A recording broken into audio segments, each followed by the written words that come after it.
Dental medicine. Now practices integrative and functional dentistry in Santa Rosa, California. She is Board Certified Naturopath and Certified Functional Medicine Practitioner. She is also a faculty member for the Institute of Functional Medicine and the American College of Integrative Medicine and Dentistry. She has presented symposiums for the IFM, FSM, and other national and international conferences, as well as there is in the academy.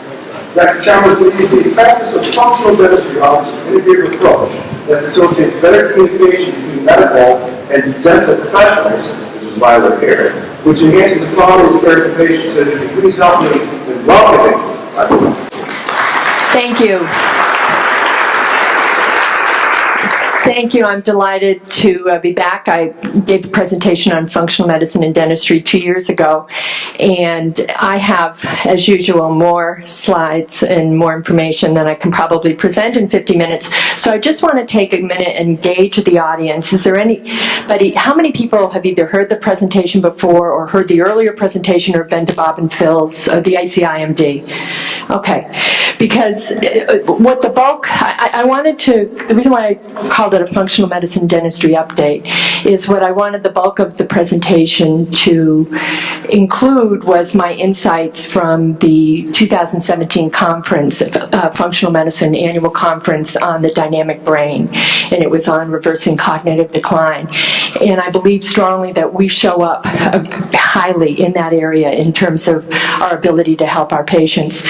So what I will do is just to give some context for the people who haven't heard a presentation on functional medicine before. I will do that. That'll be the first 10 minutes, 15 minutes or so of the presentation. So for those of you who are familiar with this information, just bear with me. So we're a nation that's inflamed. I don't think any of you in the room would disagree with that chronic inflammation is rampant within not only ourselves but our patients. It shows up as cardiovascular disease, pancreatitis, autoimmune diseases. I mean, autoimmune diseases are really beginning to take over. And in fact, next year's annual conference for IFM is going to be focused on autoimmune diseases. The number of people with chronic conditions in this country is rapidly increasing. I think that's an indisputable fact. Medicare and Medicaid spending is going to actually, it will exceed our taxation levels. We're running out of money. I mean, we will not be able to afford to provide the health care that we need to be able to, that we need to provide. I think that's, I don't think there's any dispute with that fact. The GDP currently, this is back in 2011, 15 trillion of our gross domestic product, $15 trillion is spent in healthcare. Obesity trends have increased. We see a significant increase in health and decline in health and increase in disease. Diabetes is increasing within the population. I think a recent statistic that was talked about at one of the recent applied functional medicine and clinical practice classes. I facilitated at that class in March. It's the introductory IFM presentation. And I think the current projection is 50% of all the kids today are going to have diabetes by the time they're adults. I mean, it's just extraordinary if we don't do something, if we don't change how we approach healthcare. So the question, do drugs fix diabetes? You know, this notion within the allopathic and Western medicine community is that, you know, you diagnose someone with diabetes, you get them on metformin or some other drug that's going to bring down their blood sugar. And what they really, thank you, what they really fail to recognize is that diabetes is a systemic disorder. And we as dentists have a role in it, right? Treatment of periodontal disease. I think it's pretty well established that there's a bidirectional relationship between periodontal disease and diabetes. Statins. Let's talk for a second about statins, right? I mean, I think the studies now are showing that in one study, there was an 87% increase in type 2 diabetes in people placed on statins. And we had a patient in our office, attorney. He was in his early 50s, had always had impeccable gingival health, He came in and all of a sudden he was probing 4s and 5s with some inflammation in his molars. And when we quizzed him as to what had changed in his health, his MD had put him on statins without, of course, following that up or including with that CoQ10 supplementation. And there's been lots of presentations here over the years on the importance of CoQ10 and that relationship between statins and its effect on CoQ10 pathways. So what we need is a roadmap for the 21st century, and that's what functional medicine aims to provide. It's personalized. It's going to take into account patients' and genetic predispositions, their environment, the environment where they live, how much stress they're under, are they sleeping at night. It's predictive. We're going to take a look at certain biomarkers and see if we can, what role that those biomarkers play in predicting and influencing how we're going to provide health care. It's preventive. It's going to be proactive rather than reactive. We're going to look at tendencies. Functional medicine practitioners look at tendencies that patients have for future health problems rather than reacting and saying, okay, so we've now diagnosed you with hypertension. We're going to figure out what medication we can put you on to bring that blood pressure down. Functional medicine practitioners are more apt to ask, why does that patient have hypertension? And most importantly, it empowers and engages the patient. Okay? They feel that they have a role in improving their overall health. Jeff Bland, father of functional medicine. Functional medicine is a disruptive technology that will overthrow the tyranny of the diagnosis. I love the guy. So as we redefine disease, we're presenting a new paradigm. Functional medicine is a new paradigm. There are maps and tools that are used in the treatment and delivery of functional medicine that make the difference. We're going to look at a patient's function rather than the pathology.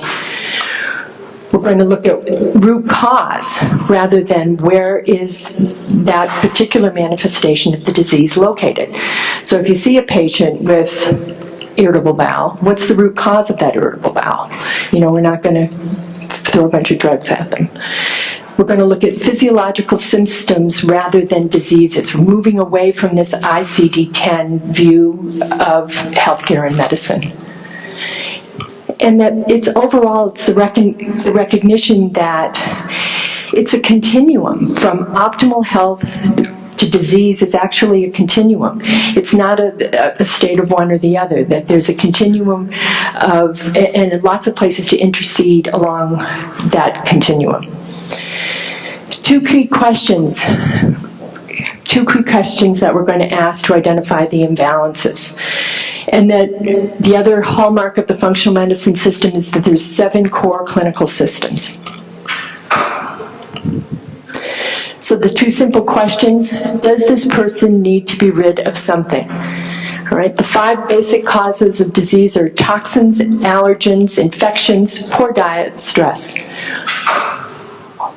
Where does that person show up when you consider all of those different factors? And does this person have some unmet individual need required from optimal function? So where we show up here, right, does it need to be rid of something? Have they got amalgams? Do they have mixed metal crowns? Are they allergic to the metals in their crowns? Infections, right? Root canals. And we're going to talk a little bit about the fact that root canals have a significant impact on systemic health.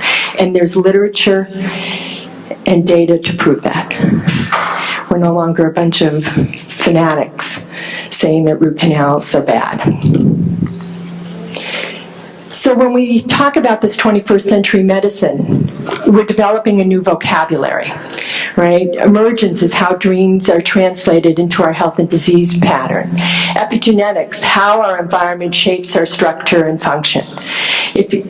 It's very interesting. I've been reading lately, doing a lot of literature review because I'm writing my presentation. I deliver once a year, as part of the IFM faculty, I deliver a presentation on dentistry to the MDs, DOs, nutrition participants, all the medical professionals on where we show up and if they have a patient that isn't well, why they need to look in their mouth and see if some of the root cause may be located there. And in JDR now, they're talking a lot about epigenetics. I mean, there's a recent article that talks about the epigenetics of periodontal disease. I mean, that's a dramatic departure, and it's exciting to see. Nutrigenomics, how nutrients and phytochemicals speak to our genes. Anybody of you have the patients coming in with the 23andMe and all of their SNP?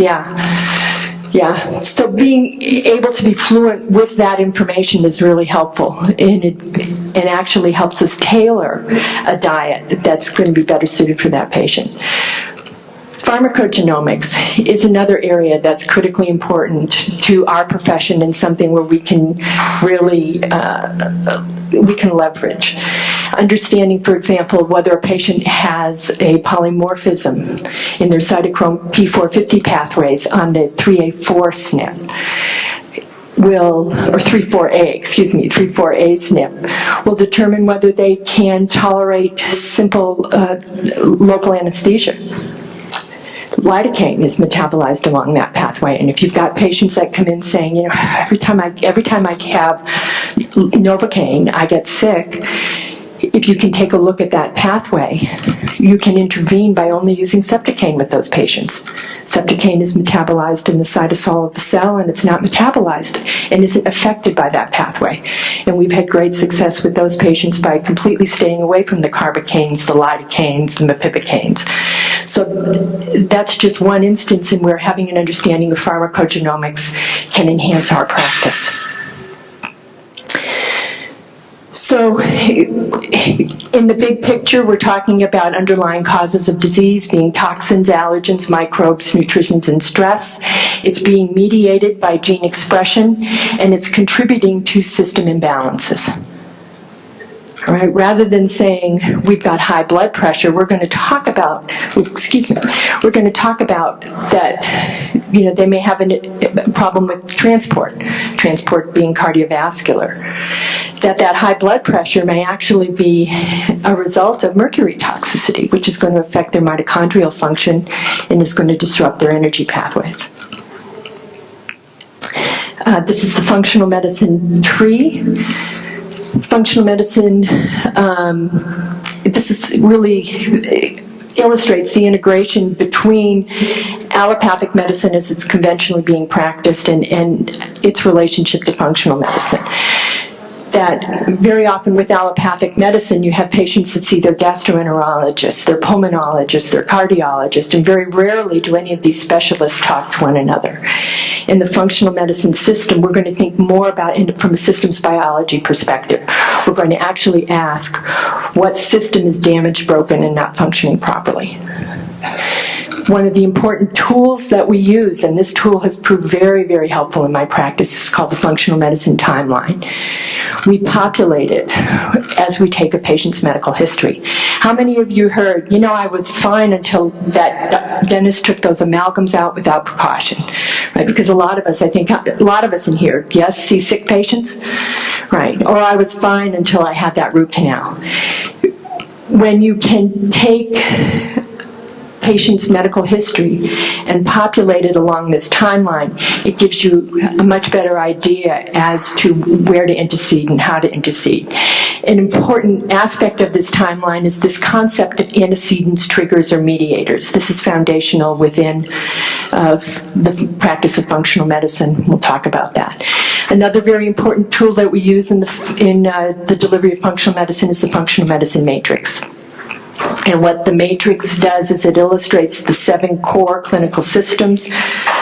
It illustrates modifiable personal lifestyle factors, sleep, exercise and movement, nutrition, stress, relationships. And again, over here is where you have your antecedents, your triggers, and your mediators.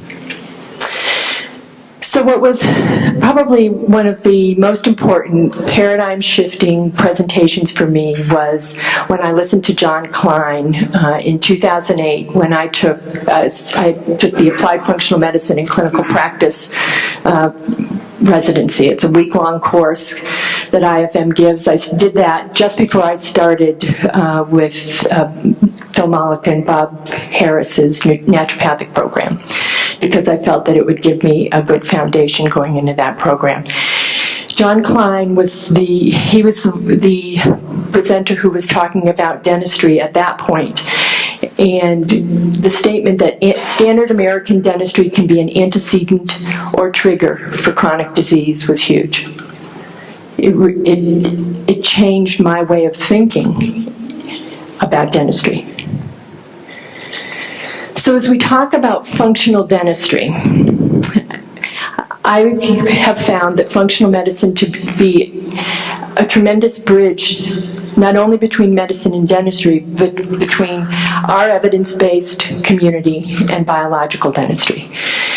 As a biological dentist, what the understanding of functional medicine does in my practice is it provides the context. If we define, I mean, as it's defined, I think, on our IAOMT website, is we define functional biological dentistry to be delivering dentistry with the whole body in mind, that we understand that we have a systemic impact, and that we understand that we're responsible for treating the whole body. Well, what functional medicine does is it gives us that blueprint. It gives us the verbiage to communicate the specific need for biological dentistry within our patient. When I diagnose and treatment plan treatment for my patient, we speak to them in functional terms, and it dramatically improves our case acceptance. I mean, when you're explaining to someone that they need their amalgams out because it's related to their high blood pressure or their diabetes, we don't ever not have someone say they can't do it. The other thing that it does is it has improved the quality of conversation with the physicians that I work with, and has allowed me to pick up medical problems in patients that might have otherwise gone undetected. I don't treat them, but I know where I'm going to refer them. With respect to the evidence-based community, I don't think there's anybody here who would disagree that biological dentistry is underrepresented. And I don't know how, as we as a population get sicker, and I think, in my personal opinion, I think our mouths have a tremendous impact, and is a big factor in that. There aren't enough biological dentists to meet the need. And so as we begin to have conversations, if we can have conversations of a more functional nature with our evidence-based colleagues, I think we are likely to get them to become biological. It's very hard to refute the scientific evidence that's out there when you talk about it in a functional perspective, from a functional perspective. So this is, this is the functional dentistry matrix. It's gone through several different iterations. I developed it initially back in 2011. And as you can see, there isn't a single aspect of the matrix that's not populated by dental disease or dental conditions. We affect every single aspect of the patient's health.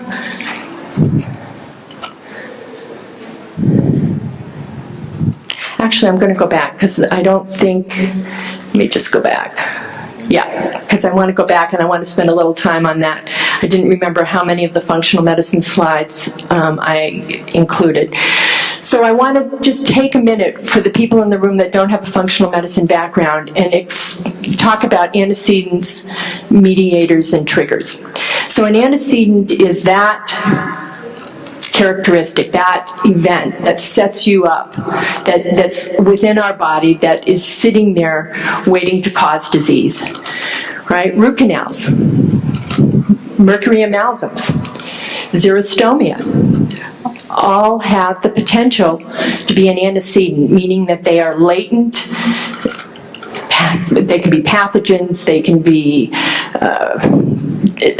they're latent circumstances that sit in our body ready to cause disease. Triggers are triggering events. Removing mercury amalgams. Periodontal disease can trigger cardiovascular events. The doing a root canal. I mean, I've had a rash of patients lately where their root canals seem to be the trigger of their autoimmune disease, particularly when they're not done well.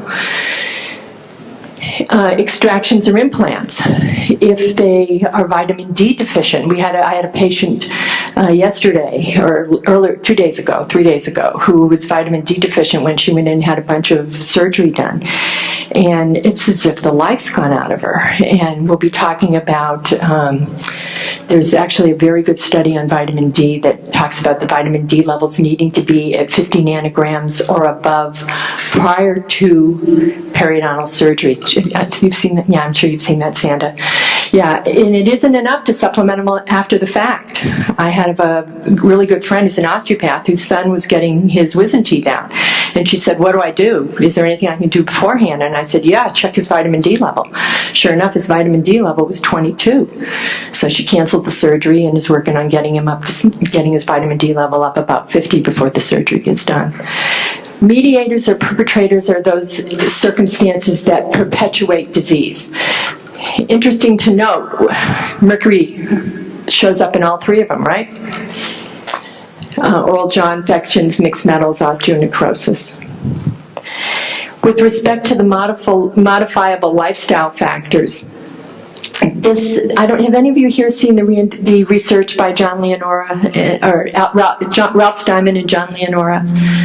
It's a great, Loma Linda republished it. Yeah, it's a great body of research. I think the crime of that research was at the time it was done in the 60s, 70s, and 80s, we had no context. And with the advent of functional medicine and our understanding about the interconnection of the body, all of a sudden everything that they were talking about makes sense. But they talked about dental fluid flow and actually documented that dental fluid flow is negatively impacted by stress. It's negatively impacted by lack of exercise. Exercise actually has a positive impact on it. Sugar negatively impacts it. And this is borne out in certain studies. When you read the studies where it talks about a higher incidence of dental caries in kids who are under a lot of stress, right? So it all begins to make sense. Anybody have any questions on that? Okay.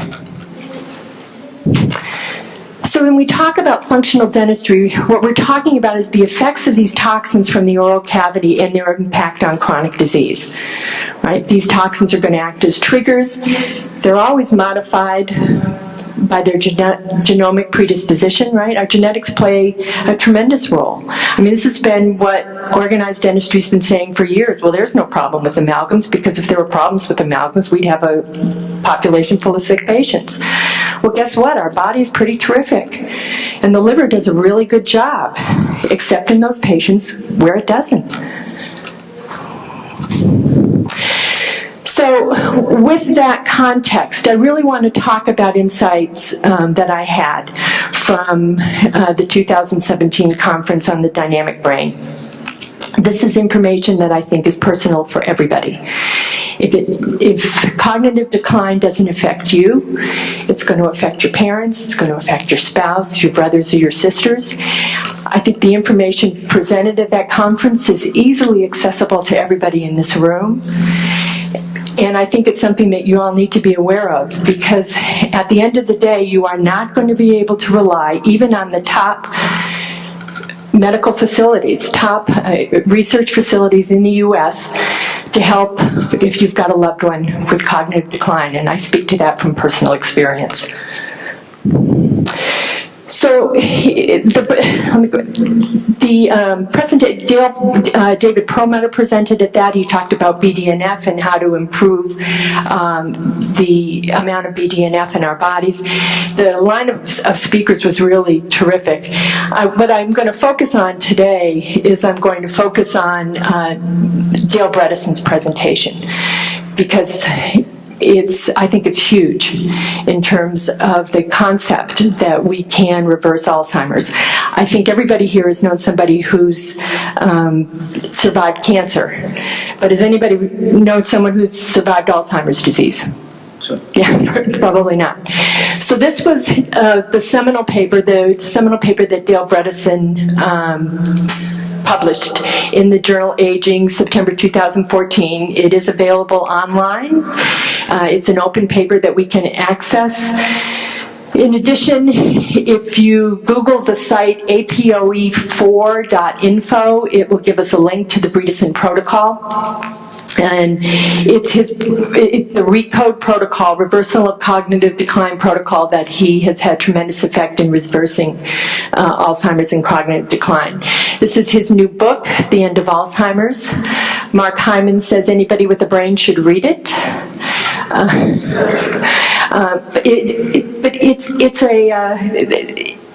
Dale, along with the rest of the presenters at the AIC in Los Angeles, it was a meeting of hope. Up until then, I think I personally lived in dread of dementia in some form, because we feel helpless. I don't think there's never been any talk that we can really do anything about it. And this is really the first systematic protocol that has shown any kind of clinical efficacy. So what is referred to as Alzheimer's disease, this is the paradigm shift. What has been referred to as Alzheimer's disease is actually a protective response to three major metabolic and toxic insults. These amyloid plaques that are in the brain are actually part of a protective mechanism. And he begins to explain that why a lot of the Alzheimer's drug failed is because they're attacking the amyloid plaques, so that they're going in, they're wiping the brain clean of these amyloid plaques, and what has never happened is they've never addressed what was causing the amyloid plaques to begin with. Paradigm shift here. It isn't the amyloid plaques that are causing the disease, it's the amyloid plaques that are a defensive mechanism, much like we see cardiovascular plaques in the heart. So the three major metabolic insults are inflammation. It can either be infectious or sterile. He said trophic withdrawal, so think hormones, think vitamins, loss of vitamins, specific toxins, metals, mercury, infections. All of these are at the root cause of cognitive decline. Now, for those of you who have had the full-day course at Phil's on functional dentistry, and I think I did refer to this in my presentation 2 years ago, this concept that there are really three basic areas that we can focus in on really falls in line with Mark Houston and how he talks about cardiovascular disease. For those of you who heard Mark Houston talk, he's a cardiologist from Vanderbilt University.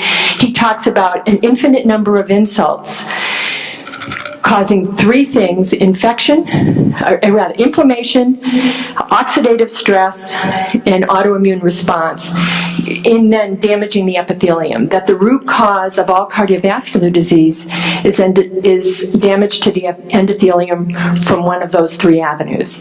And if we think about it, particularly with respect to periodontal disease, what's our first sign? Our first sign is bleeding gums, right? Endothelial damage. So, inflammation, trophic exposure to toxins, these are the basis for your three basic types of Alzheimer's or cognitive decline. Now, I want to just spend a minute and define the different ways in which they talk about cognitive decline. SCI is subjective cognitive impairment. And I bet there's a lot of us here who have some, we forget where our keys are, we can't remember the name of that patient even though they've told it to us 5 minutes before. What did I go to the room for? All right. It's cognitive impairment that we notice and that maybe the ones who are closest to us notice.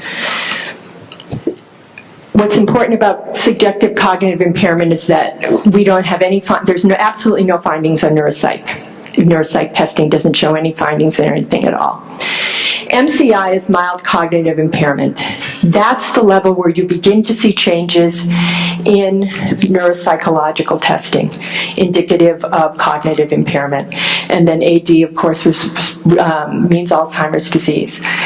Implementation of these protocols is going to be most successful when implemented either at the subjective cognitive impairment or the mild cognitive impairment level.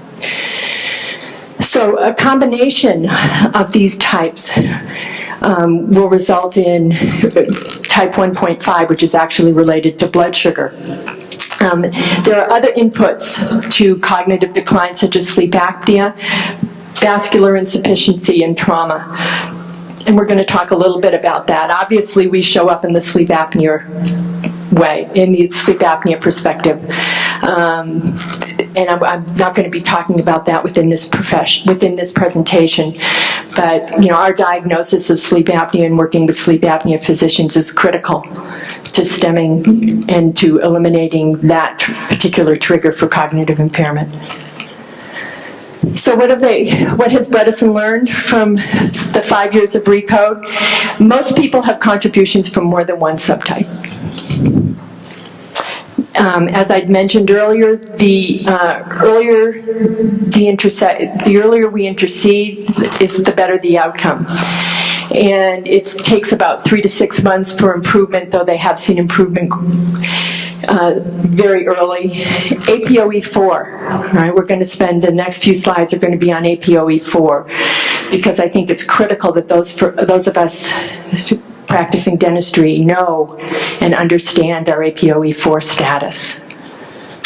So 15%, this was an interesting statistic that was interesting to me.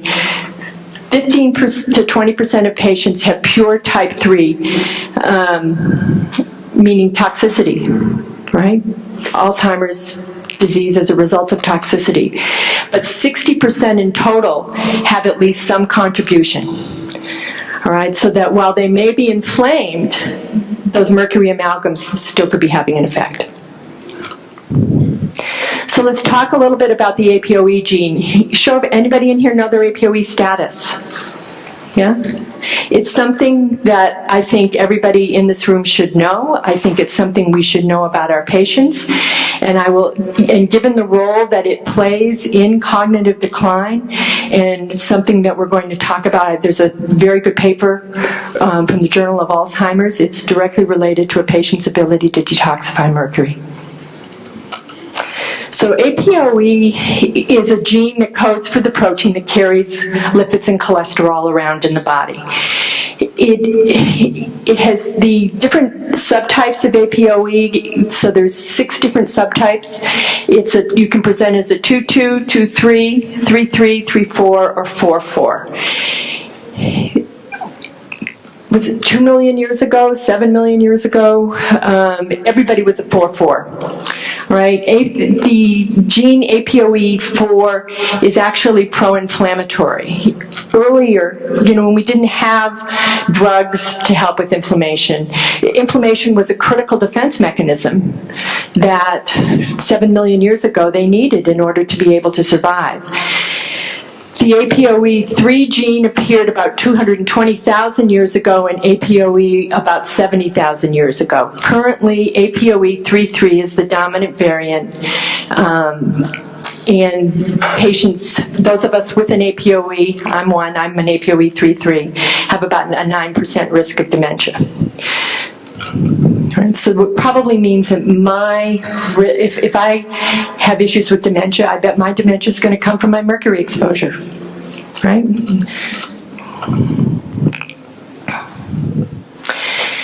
So APOE3/4s or 4/4s the APOE3/4 carries a 30% lifetime risk for Alzheimer's. You are at significant risk for cognitive decline if you have an APOE3/4 status, 3/4 or 2/4. 50 to 90% risk if you're an APOE4/4. I had an APOE4/4 patient in my practice. She sought me out. She was from Marin. She sought me out to remove her amalgams. She was 52. She was already experiencing evidence of cognitive decline, and she knew enough that she needed to take her amalgams out safely. And one of her very close friends was a dentist who said, I don't understand why you were going all the way to Santa Rosa to have your amalgams out when we can do a really good job here in Marin. And I think that borders on malpractice, and I think we will get to the point where taking amalgams out of an APOE 3/4 or 4/4 patient, you're going to have some savvy attorney That's good, and I think there's grounds for it. I think it's malpractice, and I know that's an inflammatory statement, and I'm going to say it anyway. So what the APOE4 gene does is it increases the body's propensity for inflammation or to respond for inflammation. Because because it's so pro-inflammatory, it actually may decrease the people with an APOE4. What they're seeing is that they are less likely to have that Alzheimer's type 3 related to toxicity. So the APOE4 gene is responsible for a lot of different things. It can decrease synaptic function. It will increase tangle formation. These patients will respond differently to different insults, and there decreases lipid and cholesterol metabolism, decreases mitochondrial function. It's a wide range of functions that it performs, and complicated. So again, we talked about the stages of dementia: pre-symptomatic versus subjective cognitive impairment, mild cognitive impairment, and Alzheimer's disease. So the 6 different types of Alzheimer's disease are inflammatory, atrophic, meaning the loss of trophic factors, women with menopause, right? Loss of estrogen is a risk factor. I think the statistics show that women are at a higher risk for Alzheimer's than men, and that would be related to our loss of estrogen as we go through menopause. What I've highlighted are the 3 areas that I'm going to focus on today, because I think that's where we show up and we have a real role as dentists, particularly as biological and functional dentists, to help with reversing cognitive decline. Also, with respect to the vascular nature, our role in that is actually going to be identifying calcifications on cone beams. Right? And I'll be showing you a couple of a slide where we were able to pick up the internal and the external calcifications. Oh, geez. All right, I better move it. So, inflammatory. APOE is an important risk factor in inflammatory Alzheimer's. We have to seek the cause of inflammation. Bredesen said this: oral infections, periodontal disease, and infected root canals. Period.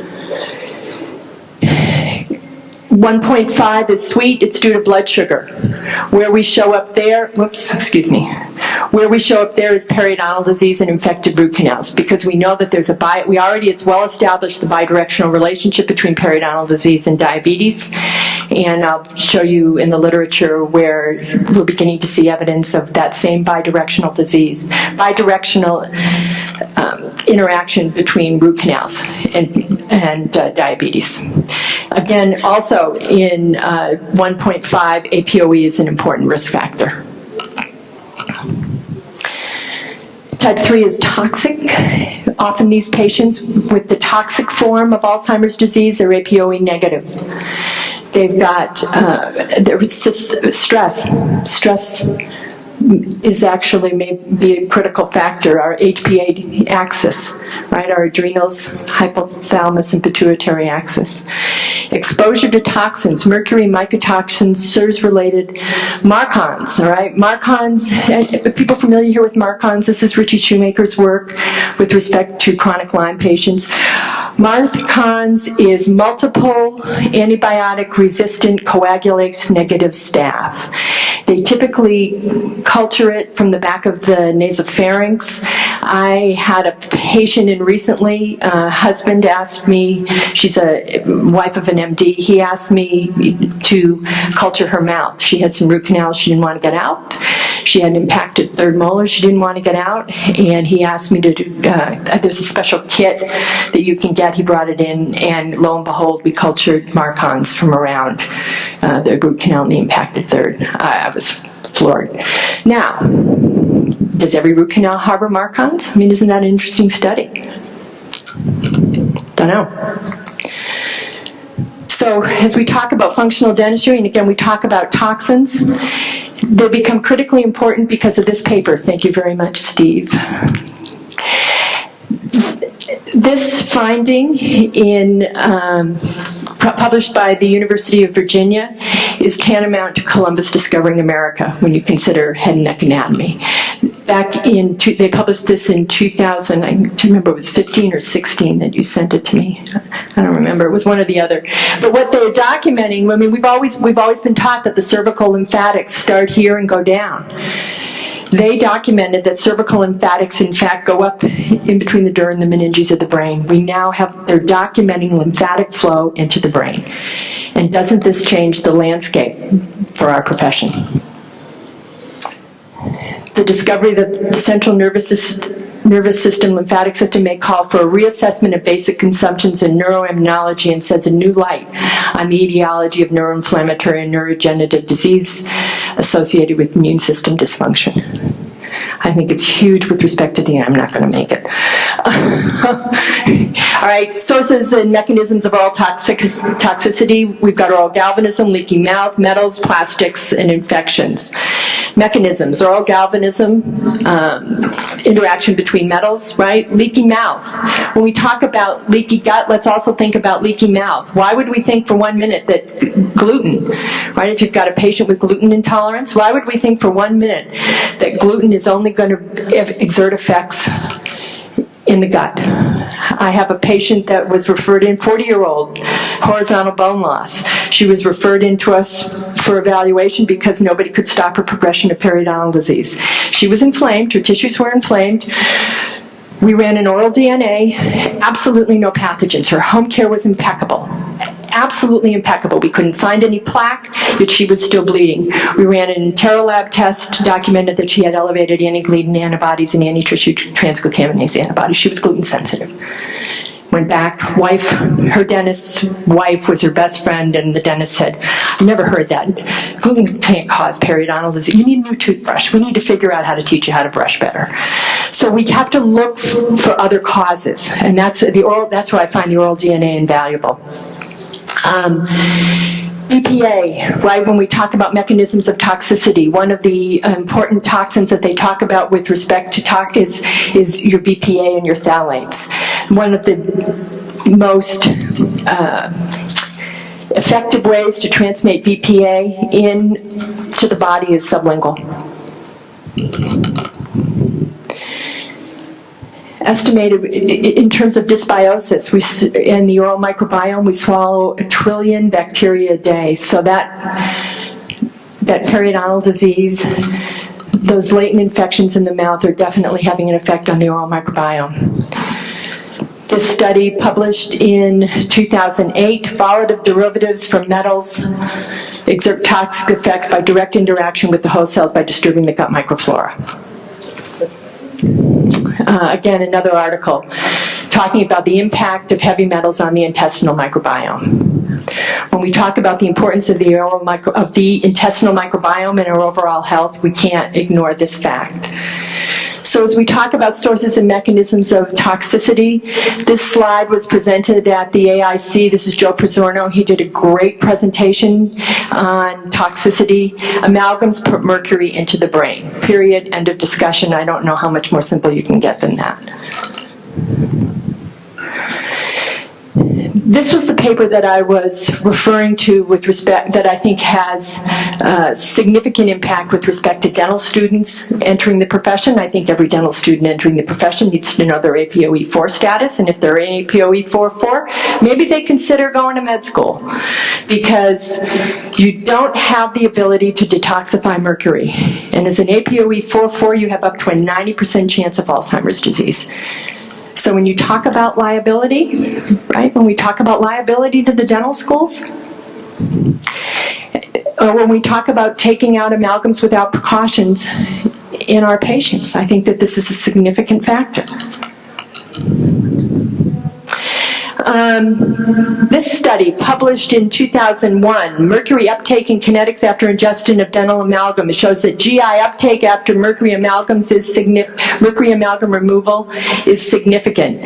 The rubber dam technique during dental surgery involving amalgam minimizes mercury exposure. So this question, I got this question, Christy Hughes, she's the head of medical education for the Institute for Functional Medicine. She got this from a patient who, she said, Mary Ellen, could you help me with this? I don't even know how to begin to answer this question. She was just kind of at her wit's end because all of the functional medicine practitioners, if they've heard my presentation, are referring to IAOMT members, and they're referring to specifically asking for SMART protocols. So would it be, can I get around it, right? Is there any way I can get around it? And this was my response, you know, that the patient will be exposed. If you have your amalgams out without precautions, you are significantly exposed. It has a wide range of systemic effects. It is incredibly difficult to get out once it's in there. I think those of us who have tried to do it know that. The reaction to mercury is going to be based on each patient's individual health, genetics, and constitution.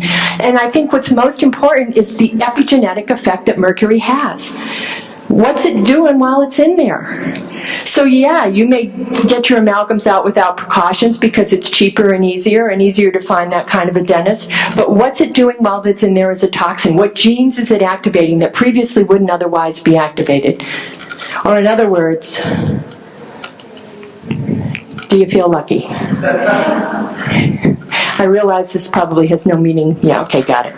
Plastics, wrap it up. I got to wrap it up. Plastics. With respect to plastics and PCBs, how small is small? The current maximum containment levels as stated by the EPA for PCBs in drinking waters is 0.5 parts per billion. So when we think about that, that's 3 seconds out of a century, one car in a line of car that goes around the earth 100 times, 1 penny and $10 million. In other words, when we're talking about the amount of BPA that is physiologically active, we're talking about a very small amount. So, you know, conventional dentistry is saying, yeah, well, we know these composites release BPA, but it's just a small amount. It doesn't hold water, folks. It really doesn't hold water. So ADA, 2 articles from the ADA that document that they are documenting BPA in urine after composites are being placed. So I think this really gives credence. It really makes it important that we use these BPA-free materials. Infections, P. gingivalis. They now have documented that P. gingivalis is present in Alzheimer's brains. Right, so this is why periodontal disease, and we use, in fact, in our office, we use the oral DNA. If we find a patient, we're actually documenting those pathogens and identifying those patients with P. gingivalis. It's critically important to identify those particular patients because of the risk for dementia. And what's also important about that is the patients that are most susceptible are your APOE4 patients. That the mice where they saw the reaction where they were on the APOE4 mice. Root canals, this article, Journal of Endodontics, 2013, documents increase in systemic inflammatory biomarkers from root canals. Overall increase in systemic biomarkers, inflammatory biomarkers from root canals. It contributes to a systemic immune response. This is the first paper, again, Journal of Endodontics, published in 2015. It's the first showing an association between periapical status and glycemic control. Patients with root canals don't have the ability to control their HbA1c to the degree that patients with root canals do, without root canals do. So there's your evidence, I think, for that bidirectional relationship that we see that exists within periodontal disease. Preaching to the choir here, I'm sure, right? We all know that we can't diagnose infections around root canals with the 2D X-ray. We really need those CBCT scans. This particular slide, you can see your internal artery calcifications, your external artery calcifications. This was actually the patient with Marcons, you know, the one with the mild cognitive impairment. She's showing signs on her neuropsych tests, and I was able to show that to her husband, that she actually had a calcification in her carotid artery. They found it on ultrasound. So it's important to look for those. Important when we're reading our cone beams to look for those and recognize those. So to wrap up, how do I do this? Pattern recognition. This is the IFM clinical decision-making tree. Notice functional dentistry is one of the last things we do, all right? So we can get our patient's diet in order. We assess their body burden. We put all the other building blocks in place before we actually intervene and clean these patients up. I referred to this earlier, that when I functionally assess a patient, if I see signs of immune dysregulation, chronic inflammation, or oxidative stress, I'm going to go back and I'm going to carefully evaluate their mouth. And remember, all of these oral factors are affected by their genetics, their epigenetics, their lifestyle, and most importantly, their quality of care. Because, you know, those patients with metal crowns, if they've got a beautiful margin and they're of a really high quality, high gold metal, they can probably tolerate that. It's when you have these crappy mixed metal crowns that they're really an issue.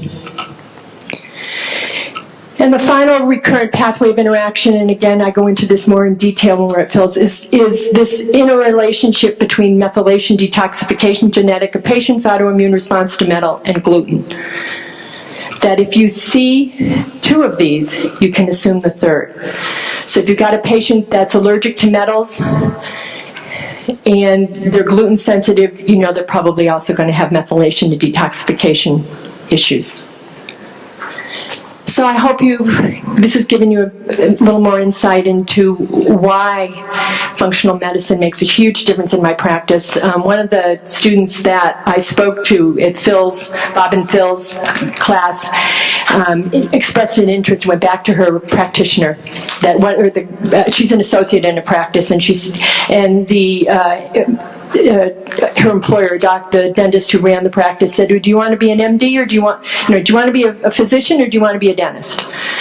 And I think that's short-sighted. I really do think that's short-sighted, because I'm a wet-fingered dentist. All I do all day are fillings, crowns, perio. I have a clinical practice, but the way in which functional medicine has enriched my practice really can't be described. It makes a huge difference to the care that I deliver, and I think the care my patients receive. Thanks so much.